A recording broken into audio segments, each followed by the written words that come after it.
Welcome to Nashville North Studios. We're here today in the show Da Vinci to Dali, McGovern to McKensie, and we're going to talk with Joanne McKensie, whose husband did some beautiful works that we have on our walls. Unfortunately, he's not here to be able to chat with us, so Joanne will fill us in on his adventures in art. And here are some of his beautiful pieces on the wall, full of line and energy, movement.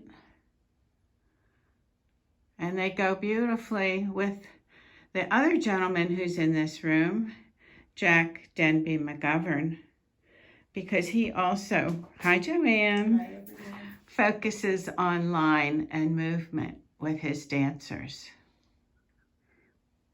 And then on this wall, you can see them together. They're very complementary. So perhaps you see something you might like for your home. Let us know. We're going to have a chat now with Joanne. So I carefully put the phone down.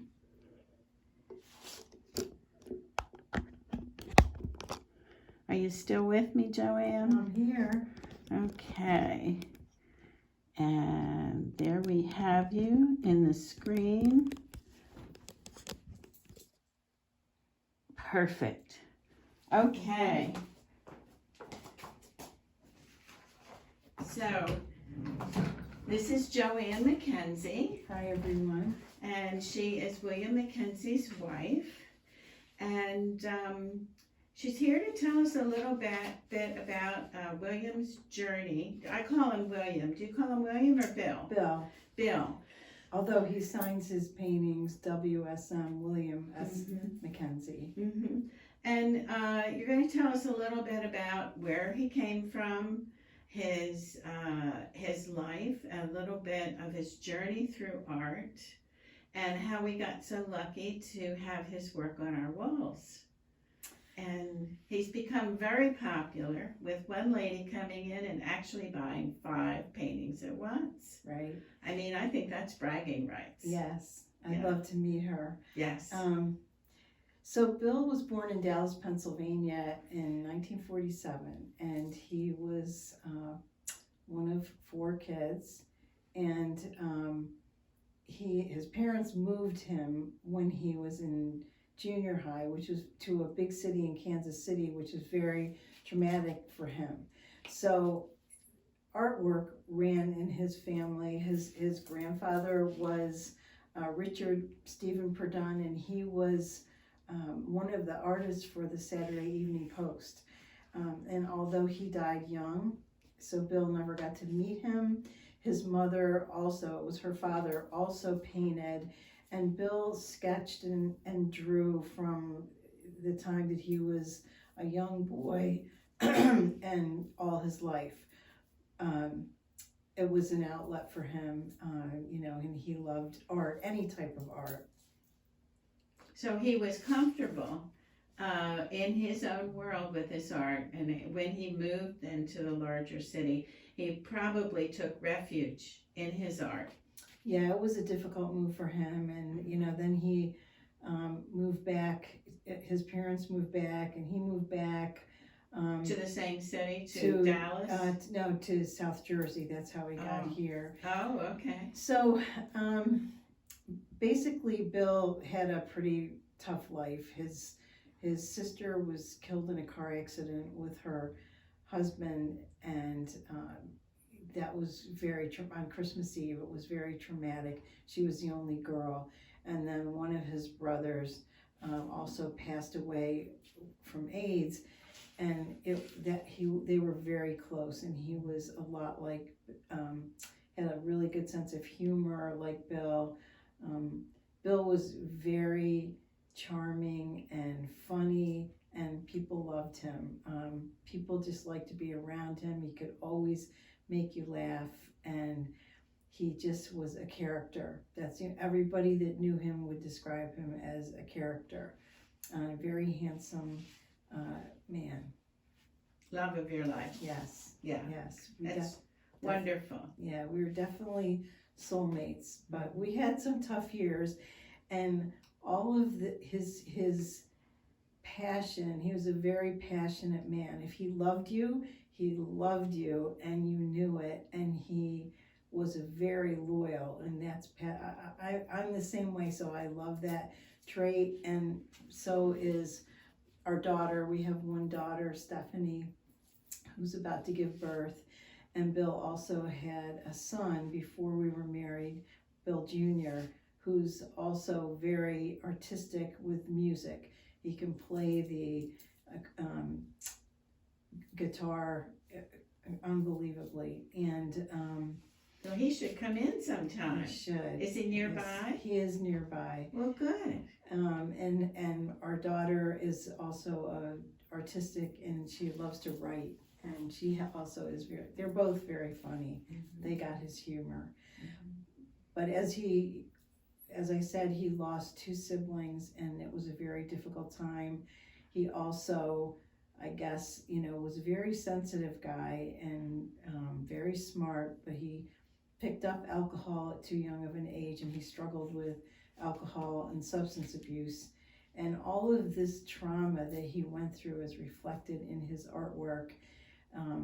Some of them are when he was feeling, a little bit angry or, hurt or upset, and some of it's filled with joy and freedom and just, his passion. But they're all, the movement is his passion for life and what he loved.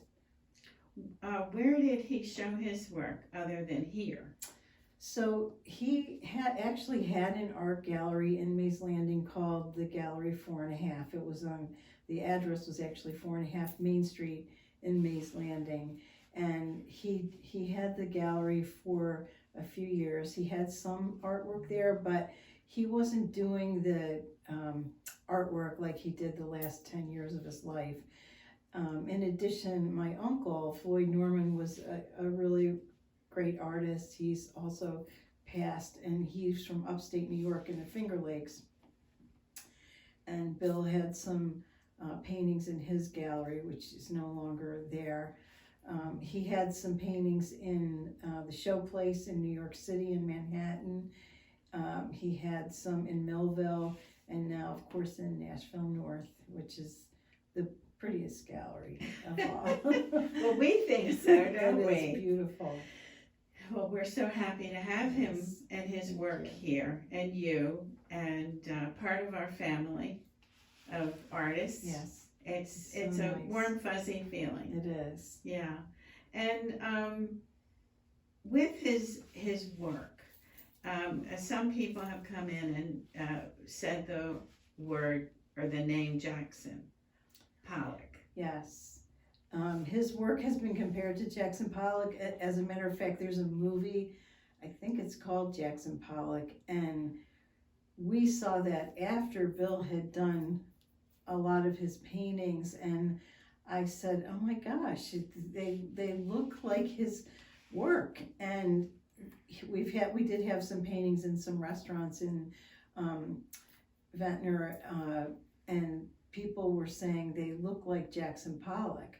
And we were pretty excited because they do sell for $52 million. So you're getting a bargain on Bill's work. So. Yes, definitely not 52 million. Right. But, we'd be happy to take something near that if they wanted to pay it. Yes. That would give them bragging rights, Yes. right?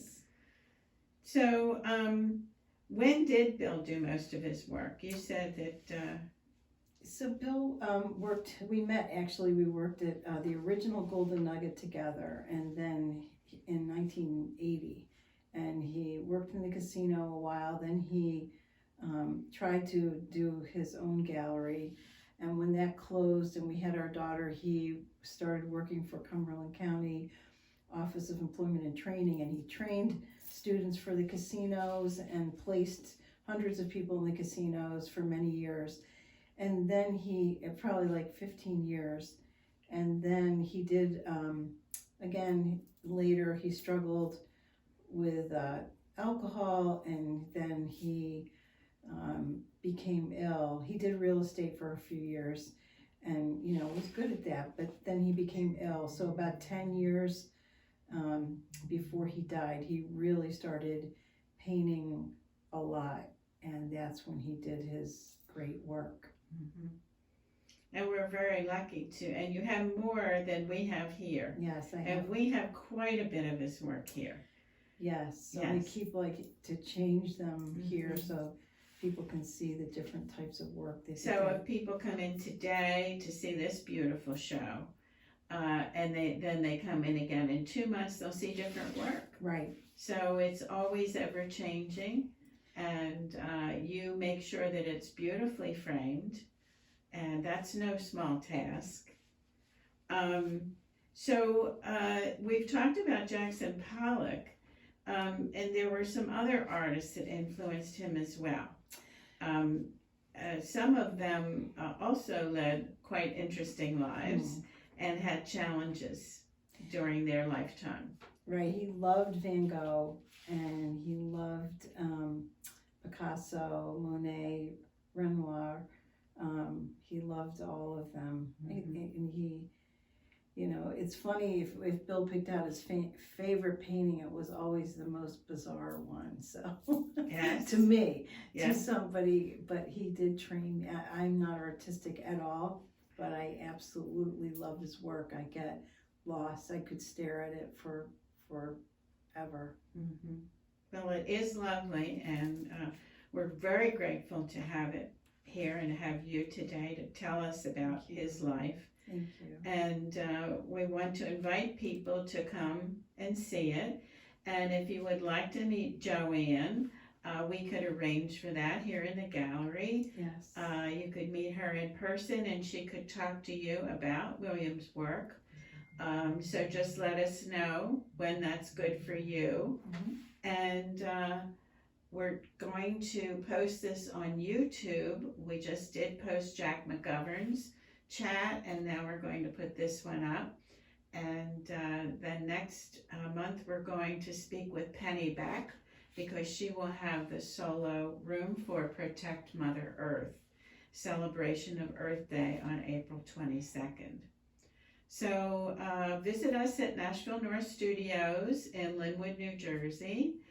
You can give us a call at 609-504-5044, and we will arrange for you to either come in and meet Joanne personally, or we will be happy to show you the work ourselves.